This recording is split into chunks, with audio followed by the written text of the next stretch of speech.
Hello everyone, बहुत बहुत स्वागत है आपका हमारे आज के इस क्लास में। और आज के इस क्लास में हम लोग क्लास 12th का चैप्टर नंबर 2 फ्लेमिंगो से लॉस्ट स्प्रिंग जो है वो पढ़ने वाले हैं। और ये हमारा जो चैप्टर है वो एक बहुत ही फेमस ऑथर एनिस जंग के द्वारा जो है वो लिखा गया है। उनकी एक बहुत ही फेमस जो बुक है जिसका टाइटल है lost spring story of stolen childhood, उसी में से ये लिया गया है। तो चलिए शुरुआत करते हैं इस चैप्टर की और देखते हैं कि क्या इस कहानी में है। ये कहानी तो एक्चुअली 2 भागों में है। एक में साहब की कहानी बताई गई है और एक में मुकेश की। तो चलिए शुरुआत करते हैं कि कैसे इस कहानी की शुरुआत होती है। तो देखिए इन्वर्टेड कॉमर्स में लिखा है some time I found a रूपी इन ए गार्बेज। ये देखिए किसी का स्टेटमेंट है जो आपको मिलेगा इस लेसन में किसी पैराग्राफ में। तो आइए शुरुआत करते हैं। इसमें पहले जान लीजिए, इसमें जो ऑथर है हमारी एनिस जंग, वो एक साहब नाम के लड़के से, जो एक बहुत ही गरीब लड़का रहता है, उससे बातें करती हैं। उन लोग का कन्वर्सेशन चलता है इसमें। तो शुरुआत करते हैं। पहला पैराग्राफ। ऑथर पूछती हैं उस बच्चे से, why do you do this? I ask Saheb whom I encounter every morning. Author कहती हैं कि मैंने उससे पूछा, why do you do this, तुम ऐसा क्यों करते हो, यानी कि तुम ये काम क्यों करते हो। पहले बता दूं, आपके मन में कन्फ्यूजन होगा कि वो क्या करता है। तो वो एक रैक पिकर है, वो रैक पिकिंग करता है, कूड़े से कुछ चीज़ें उठाता है। कभी कभी कूड़ेदान में से उसको कुछ अच्छी चीज़ें मिल जाती हैं, उसी को वो लोग गोल्ड के रूप में देखते हैं, उनके लिए वही गोल्ड के समान होता है। तो इसीलिए ऑथर जो है उस बच्चे से पूछती हैं, साहब से पूछती हैं, Y do you do this, तुम ऐसा क्यों करते हो। आई आस्क साहब whom I encounter every morning. मैंने साहब से पूछा जिससे मेरी हर सुबह जो है वो सामना हुआ करता था। Scrounging for gold in the garbage dump in my neighbourhood. कहते हैं कि वो बता रही हैं कि मेरे पड़ोस में गार्बेज डंप था, कूड़े का ढेर था, वहाँ से कुछ वो चीज़ें जो है वो तलाश करता था। उस कूड़े में से कुछ गोल्ड जो है, कुछ गोल्ड का मतलब यहाँ पर कुछ अच्छी चीज़ें जो है वो कूड़े में से तलाश करने की कोशिश जो है वो करता था रेगुलर। साहेब लेफ्ट, यहाँ देखिए साहेब के बैकग्राउंड के बारे में बताया गया है, उसकी फैमिली के बारे में बताई गई है। अगली लाइन में, Saheb left his home long ago. Saheb ने अपना घर बहुत समय पहले ही छोड़ दिया था। Said and missed in A green field of Dhaka, जो ढाका के एक हरे भरे जगह पर था। His home is not even a distance memory, और यहाँ तक कि उसका घर जो है उसके दूर दूर यादों में नहीं था, यानी कि वो अपने घर को बिल्कुल भूल गया था। ऐसे समय वो आया था कि जब उसकी जो घर की स्थिति थी उसे उतनी याद नहीं रहती है।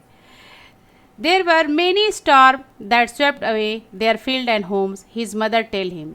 और उसे अपने घर के बारे में अपनी माँ से मालूम पड़ता है कि एक बार बहुत बड़ा तूफान आया था, जिसकी वजह से उसके जो हरे भरे खेत थे जहाँ पर वो फसल उगाते थे और उनका जो घर था वो स्वेप्ट अवे हो गया था, यानी कि वो नष्ट हो गया था। That's why they left looking for gold in big city where he now lives. इसीलिए अब वो लोग अपनी जगह को छोड़ दिए थे, ढाका यानी कि ढाका को छोड़ दिए थे, और वो एक बड़े शहर में आ गए थे। किस शहर में आए थे आगे की लाइन में हमें पता चलेगा, जहाँ पर वो रहते हैं।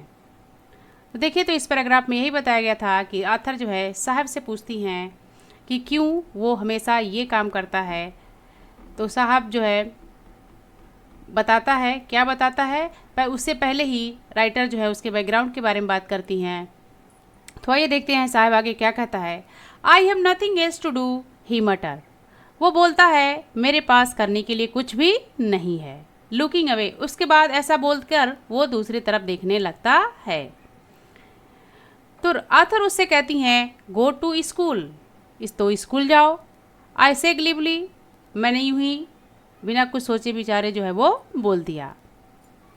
Realising immediately how hollow the advice must sound, और तुरंत राइटर को जो है ऑथर को तुरंत ये एहसास होता है कि किस तरह की खोखली सलाह मैंने उसको दे दी। आगे देखिए, जब आथर ने ऐसा कहा कि स्कूल जाओ, और आथर को रियलाइज़ भी होता है कि कैसी खोखली सलाह मैंने बात कह दी, क्या कह दिया मैंने उससे।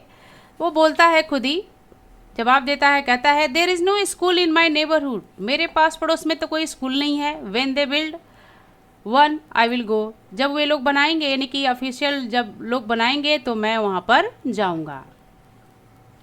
इफ़, तो राइटर आगे बोलती हैं मजाक करते हुए, if I start A school will you come, अगर मैं स्कूल शुरू करूँ तो क्या तुम आओगे। आई आस्क हाफ जोकिंग, मैं थोड़ा मजाक के मूड में बोली। तो इस तरह से जो साहब रहता है वो जवाब देता है कि मेरे पास करने के लिए कुछ नहीं है। तो राइटर उससे कहती हैं कि स्कूल जाओ, लेकिन तुरंत उन्हें इस बात का एहसास होता है कि एक ऐसी सलाह मैंने उसको दी है, कैसी खोखली सलाह मैंने उसको दी है। There is no school in my neighbourhood, कहता है वो साहब, मेरे आस पड़ोस में कोई स्कूल नहीं है, जब लोग बनाएंगे, यानी कि जब सरकार व्यवस्था करेगी स्कूल की तो मैं जाऊंगा। If I start A school will you come, I ask half joking, writer भी मजाक करते हुए कहती हैं, आथर भी मजाक करते हुए कहती हैं कि क्या मैं स्कूल खोलूंगी तो तुम आओगे। यस ही से स्माइलिंग ब्रॉडली, हाँ, वो जोर से हंसते हुए बोलता है कि हाँ आऊँगा। A few days later I see him running up to me, कुछ दिनों बाद जब मेरा उससे सामना हुआ तो वो मेरे पास दौड़ते हुए आया। अथर कहती है कि कुछ दिनों बाद I see him running up to me, मैंने उसे अपने तरफ दौड़ते हुए आते हुए देखा। इज योर स्कूल रेडी, आते हुए वो पूछता है कि क्या आपका स्कूल जो है वो रेडी हो गया, तैयार हो गया। तो आथर जो है उसकी बातों का जवाब देते हुए कहती हैं कि it take longer to build a school, I say embarrassed to having a made promise that was not meant. Writer उसको समझाते हुए कहती हैं, अपने बातों से वो शर्मिंदा होते हुए कहती हैं कि स्कूल बनने में काफ़ी टाइम लगता है, और राइटर खुद जो है शर्मिंदा कहती हैं कि कैसा वादा मैंने उससे कर दिया था। But promises like mine abandon and every corner of his bleak world, लेकिन राइटर आगे कहती हैं कि मैंने जिस तरह से प्रॉमिस किया, उससे खोखले वादे जो किए, उस तरह के कई तमाम वादों से उनकी जो अंधेरी दुनिया है, जो गरीबी भरी दुनिया है, वो भरी पड़ी है। तो इस तरह से एक दिन जो है राइटर का सामना होता है उस लड़के से, और वो दौड़ते हुए आते हैं साहब और पूछता है कि क्या आपका स्कूल रेडी हो गया। तो राइटर को जो है थोड़ी शर्मिंदगी महसूस होती है कि कैसे मैंने प्रॉमिस कर दिया था, और जैसा प्रॉमिस मैंने खोखला किया था उस तरह से उसकी ज़िंदगी कई तरह के प्रॉमिसों से जो है वो वादों से भरी पड़ी है। तो आगे के पैराग्राफ को देखते हैं। आफ्टर मंथ, शुरू करते हैं आगे का paragraph. After month of knowing him, कई महीनों से उसे जानते हुए I ask him his name, मैंने उसका नाम पूछा। कह रही है कि कई महीनों से मैं जान रही थी लेकिन मैं उसका नाम नहीं पूछी, लेकिन मैंने उसका नाम पूछा। तो उसने देखिए क्या जवाब दिया, साहबे आलम। साहबे आलम, उसने जवाब दिया साहबे आलम, यानी उसका नाम जो है वो साहबे आलम है। He does not know what is mean, और साहब को तो अपने नाम का पता भी नहीं मालूम था, मतलब भी नहीं मालूम था। क्या मतलब होता है साहब आलम का, उसके बारे में भी उसको मालूम नहीं था। If he knew it meaning, यदि वो इस नाम का मतलब जानता है कि साहब आलम का मतलब क्या होता है। क्या मतलब होता है, आगे एक लाइन में बताया गया है, लॉर्ड ऑफ यूनिवर्स, यूनिवर्स का मालिक, पूरे ब्रह्मांड का मालिक, स्वामी। He would have hard time to believing it, तो बड़ी मुश्किल से वो विश्वास करेगा। राइटर जब कहती हैं कि तुम्हारा नाम क्या है तो वो बोलता है साहब आलम। फिर राइटर खुद कहती हैं कि जब उसे अपने नाम का मतलब मालूम पड़ेगा कि लॉर्ड ऑफ यूनिवर्स होता है तो शायद ही वो बिलीव करे, शायद वो विश्वास ना करे।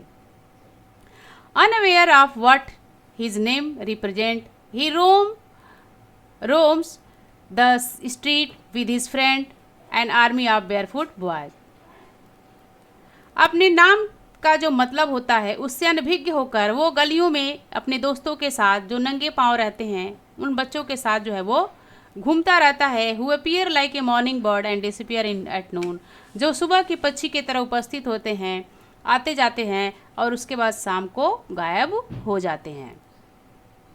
Over the month I have come to recognise each of them, और कह रही है कि जैसे जैसे समय बीत रहा था, महीने बीत रहे थे, मैं उन लोगों को पहचानने लगी थी, मैं उनको जान गई थी। यानी कि जो साहिब आलम था उसके साथ जो बच्चे थे, बार बार सामना होने से, बार बार देखने की वजह से राइटर अब उनको जो है पहचानने लगी थी। तो इस तरह से इस पैराग्राफ में राइटर ने बताया है, ऑथर ने बताया, अनीस जंग ने बताया कि कई महीनों से मैं उसे जानते हुए उसका नाम पूछी और उसने अनाउंस किया कि उसका जो नाम है वो साहिब आलम है। और यहाँ पर उसके नाम का मतलब बताया गया है कि साहिब आलम का जो मीनिंग होता है लॉर्ड ऑफ यूनिवर्स, यानी कि यूनिवर्स का स्वामी, यूनिवर्स का मालिक। और राइटर आगे कहती हैं कि शायद जब वो उसे नाम का मतलब पता चले तो शायद उसको अपने इस नाम पर विश्वास ही न हो। और ये लड़का जो है हमेशा गलियों में अपने दोस्तों के साथ बेयरफुट नंगे पांव जो है वो घूमता रहता है। जैसे सुबह की एक पक्षी आती है और शाम को वो गायब हो जाती है, दोपहर तक गायब हो जाती है। तो इस तरह से आगे चलिए देखते हैं। आगे का पैराग्राफ शुरू होता है, स्टेटमेंट होता है। राइटर कहती हैं, why are you not wearing a चप्पल?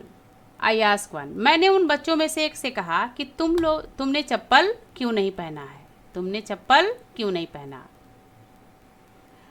तो वो लड़का जवाब देता है, my mother did not bring them down from the self.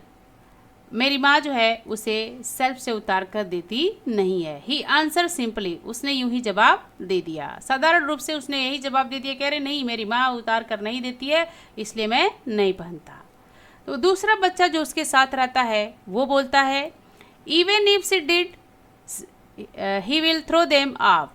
Add another who is wearing shoe that do not match. एक लड़का उन्हीं लोगों में से बोलता है कि अगर वो दे भी देती हैं तो भी ये उनको उठाकर फेंक देगा। और जो लड़का ये बात कहता है वो खुद जो है वो जो शू पहना हो रहता है वो मैच नहीं करता है, वो बिल्कुल अलग अलग जो है वो पहना रहता है। एक पैर में दूसरा शू और एक पैर में दूसरा, यानी कि इस तरह से वो अलग अलग शू जो है वो पहना रहता है।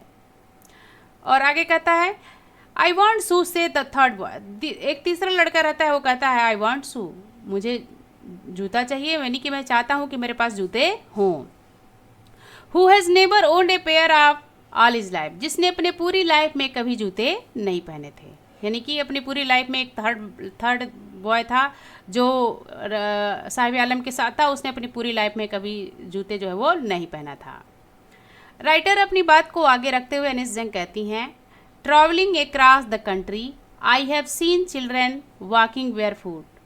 कह रही है कि मैंने पूरे कंट्री की यात्रा की है और मैंने देखा है कि बहुत सारे बच्चे जो होते हैं नंगे पांव होते हैं, चाहे वो शहरों में हो या फिर गांव में। यानी कि राइटर ये कहती हैं कि मैंने शहर में कई देश के कई कोने कोने में भ्रमण किया है और मैंने देखा है कि गांव के भी और शहर के दोनों ही बच्चे जो है अक्सर जो है नंगे पांव जो घूमते रहते हैं। It is not lack of money but a tradition to stay barefoot is one explanation. किसी ने बताया उनको कि जरूरी नहीं है कि पैसे ना होने की वजह से ही वो जूते ना पहने या चप्पल ना पहने, नंगे पांव रहें, बल्कि कोई परंपरा भी होगी। तो राइटर आगे अपनी बात को समझाते हुए कहती हैं, I wonder this is the only an excuse to explain away the perpetual state of poverty. इस तरह से राइटर बताना चाहती हैं कि ये तो बस एक एक्सक्यूज़ था उन गरीबी को छुपाने के लिए, जो गरीबी से वो जूझ रहे थे बच्चे, उनकी गरीबी को छिपाने के लिए। तो इस तरह से इस पैराग्राफ में राइटर जो है उन बच्चों से बात करती हैं। आगे वो समझाते हुए कहती हैं, बताते हुए कहती हैं, I remember a story of a man from Udupi once told me. मैंने एक कहानी सुनी थी एक आदमी के बारे में जिसने मुझसे बोला था उदुपी में, as a young boy he would go to school past an old temple. उसने राइटर को कहा था, as a young boy he would go to school past an old temple, कि वो जब यंग था तो वो एक मंदिर में जाया करता था जहाँ से उसके स्कूल के रास्ते भी थे। Where his father was priest, जहाँ पर उसके पिता पुजारी थे, जहाँ पर उसके पिता पुजारी थे। He would stop briefly at the temple, वह थोड़े देर के लिए उस टेम्पल पर रुकता था। And pray for a pair of shoes, और एक जोड़े जूते के लिए प्रार्थना करता था। तो इस तरह से राइटर जो है इसमें कहानी बताते हुए कहती हैं कि मुझे याद है एक कहानी, I remember a story a man of from Udupi. मैंने उदीपी के एक आदमी की कहानी याद करी जिसने मुझे बताया था कि जब वो छोटा था तो वो स्कूल जाता था, जो रास्ते में पड़ता था एक मंदिर से होकर गुजरता था, और वहाँ पर उसके पिता पुजारी थे। वहाँ वो स्टॉप करता था थोड़ी देर के लिए, और उसके बाद वहाँ पर वो पूजा करता था एक जोड़े जूते के लिए। राइटर अपनी बात को जारी रखते हुए कहती है, is young 30 year later I visited his town. 30 वर्ष बाद मैं उस शहर में फिर से वापस आई, वहीं यात्रा की विजिट की। And the temple which was now drawn in an air of desolation. अब वो मंदिर बिल्कुल जो था डिसोलेशन हो गया था, बिल्कुल निर्जन हो गया था, उदास हो गया था। And in the backyard where lived a new priest, और उसके बैकयार्ड में एक नया पुजारी जो है वो रहता था। There were red and white plastic chair, और वहाँ पर लाल और सफ़ेद कलर की कुर्सियाँ थी। ए young boy dressed in A grey uniform, और एक बच्चा जो ग्रे कलर का यूनिफॉर्म पहना हुआ था, वियरिंग सॉक्स एंड शूज, उसने सॉक्स और शू भी पहने हुए थे। अराइव्ड पेंटिंग, जो हाँफते हुए आया, पेंटिंग मीन्स होता है हाँफना, हाँफते हुए आया। And through his bag, school bag on A folding bed, और अब फोल्डिंग बेड पर वो अपना बैग को फेंकता है। राइटर कहती है कि एक लड़का आता है जो ग्रे यूनिफॉर्म में रहता है, और वो सॉक्स और शू पहने भी रहता है, और बहुत हाँफते हुए आता है, और अपनी स्कूल बैग को जो एक फोल्डिंग पे जो है वो फेंकता है, फोल्डिंग बेड रहता है उस पर वो फेंकता है। लुकिंग एट द बॉय, उस बच्चे को देखते हुए, I remember the prayer another boy had made the goddess when he had final got a pair of shoes. कहती हैं कि मुझे वो याद आता है दिन कि किस तरह से उस बच्चे ने प्रार्थना किया था गॉडेस से एक पेयर जूते के लिए, एक जोड़ी जूते के लिए। Let me never loss them, मैं इसे कभी खोऊंगा नहीं, मैं इस जूते को कभी खोऊंगा नहीं, यानी कि चले इस जूते को खोते नहीं हैं। The goddess had granted his prayer, देवी ने उसकी प्रार्थना सुन ली। Young boy like the son of the priest now wore shoes, उस यंग जो बच्चे हैं जैसे कि पुजारी का बच्चा है, अब जो है वो जूते पहन सकते हैं। But many other like the rack picker in my neighbourhood remain shoelace, लेकिन अब बहुत सारे ऐसे रैक पिकर्स हैं, ऐसे कूड़े इकट्ठा करने वाले बच्चे हैं जो अभी भी शूलेस हैं, यानी कि अभी भी उनके पैर में जूते नहीं आए हैं, यानी कि कभी उन्होंने अभी तक जूते जो है वो नहीं पहने हैं। तो आगे के पैराग्राफ को देखते हैं, चलिए शुरुआत करते हैं आगे के पैराग्राफ को। My acquaintance with the barefoot rag picker lead me to the Seemapuri, a place on the periphery of Delhi eight miles away from it.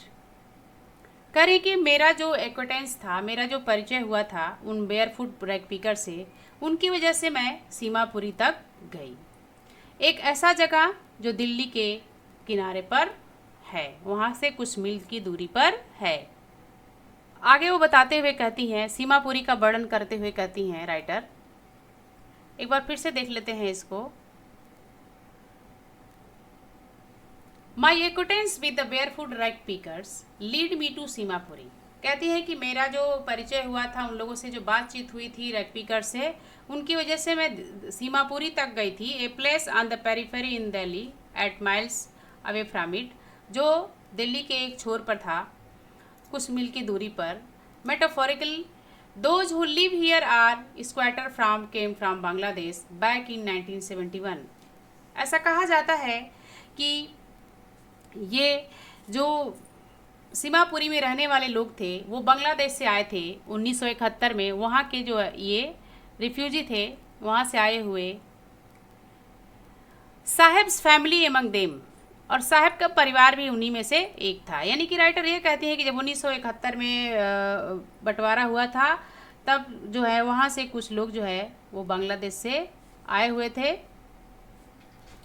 और साहब जो है उन्हीं में से एक था। Seemapuri was then a wilderness. Writer बताते हुए कहती है कि सीमापुरी उस समय बिल्कुल जो है निर्जन था, उतना चीज़ें वहाँ पर नहीं थी विकसित जितना कि अभी है। It is still is but it is no longer empty. और राइटर कहती हैं अभी भी वो उतना विकसित नहीं है, लेकिन अब वो उतना खाली नहीं है। यानी कि उस समय तो ज़्यादातर खालीपन था, इसलिए लोग वहाँ पर बस गए, अब उतना खाली नहीं है। In structure of mud with roof of tin and tarpaulin divide of sewage drainage and running water. अब बताती हैं वहाँ के वर्णन करते हुए, वहाँ के जो बैकग्राउंड है वहाँ का वर्णन करते हुए बताती हैं कि अब वहाँ का जो है, वहाँ पर कुछ जो है मड के यानी कि मिट्टी के और टीन वाले छत वाले कई तरह के घर जो है वहाँ पर बन गए हैं। कई तरह की ड्रेनेज, वहाँ पर पानी, कई तरह का बहाव होता है पानियों का, नाले बहते रहते हैं और वहाँ पर 10,000 लोग जो है रैग पिकर के रूप में रहते हैं। They have lived here for more than 30 years without an identity. वे लोग यहाँ पर कम से कम 30 सालों से अधिक से वहाँ पर रहते हैं बिना किसी पहचान के, विदाउट परमिट, बिना किसी परमिशन के, and but with ration card that get their names on voter list. और कुछ नहीं है, लेकिन उनके पास राशन कार्ड है जिसके द्वारा उनका नाम जो है वोटर लिस्ट में रहता है और वो वोट दे सकते हैं।